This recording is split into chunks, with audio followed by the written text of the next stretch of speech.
Welcome to your HRMS Benefit Enrollment Guide video.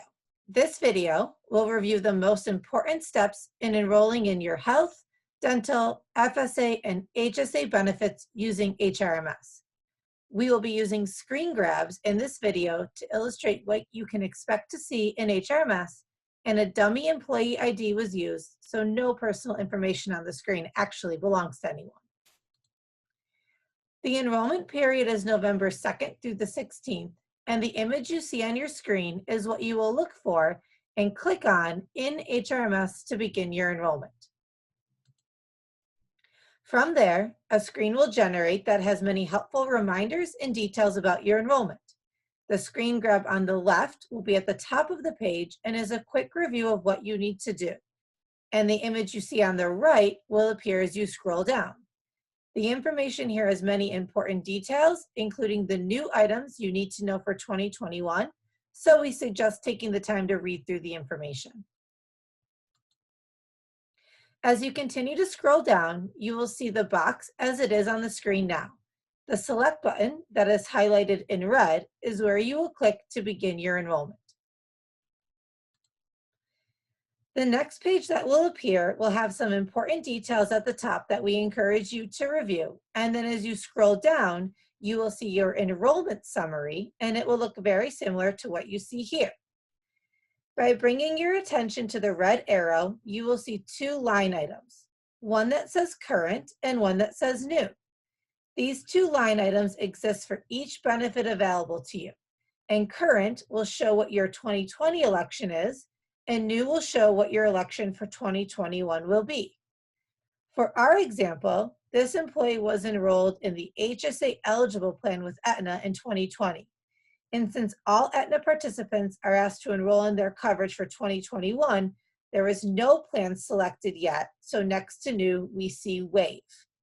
If you look at the dental section below, you will see that the current and new line items mirror each other, because dental is a benefit that will roll over from 2020 to 2021 if no action is taken.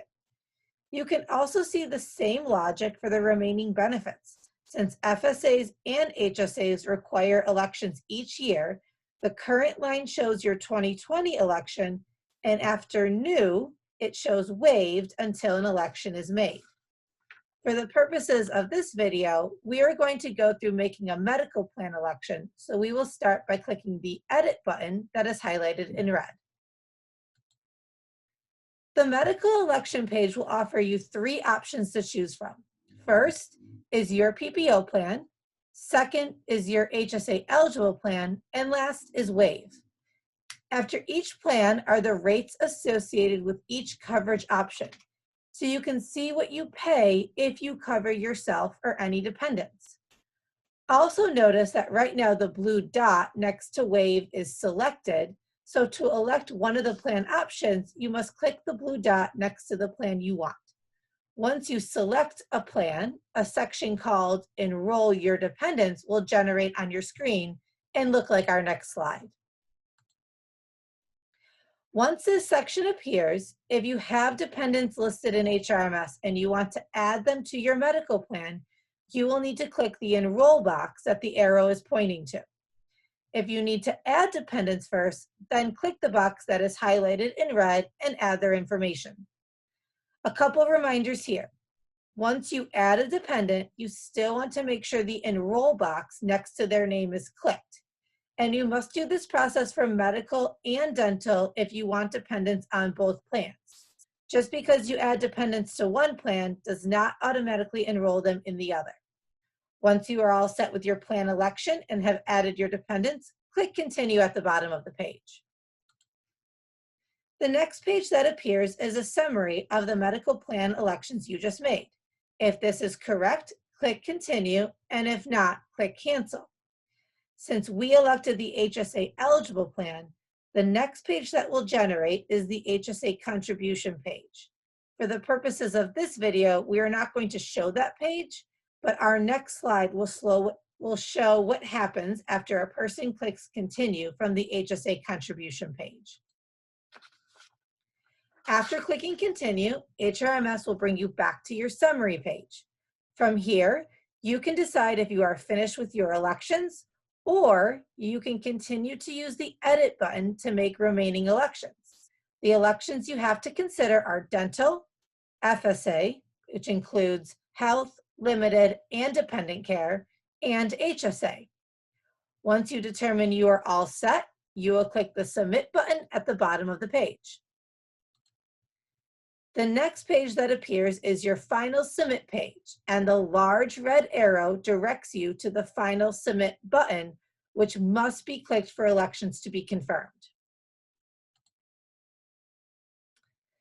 After Final Submit is clicked, you are all set, and the Submit confirmation notice will appear, which confirms you have completed the election process.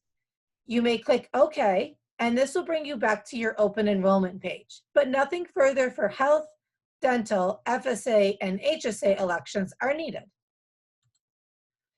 And as a reminder, your HRMS homepage has buttons on the right side of the screen that will allow you to make elections for life insurance with Securian Financial and for VSP Vision Care and MetLife Legal with your benefits extras. And if there are any questions, please contact Ask UR HR at the number or email listed on the screen, and our team can assist.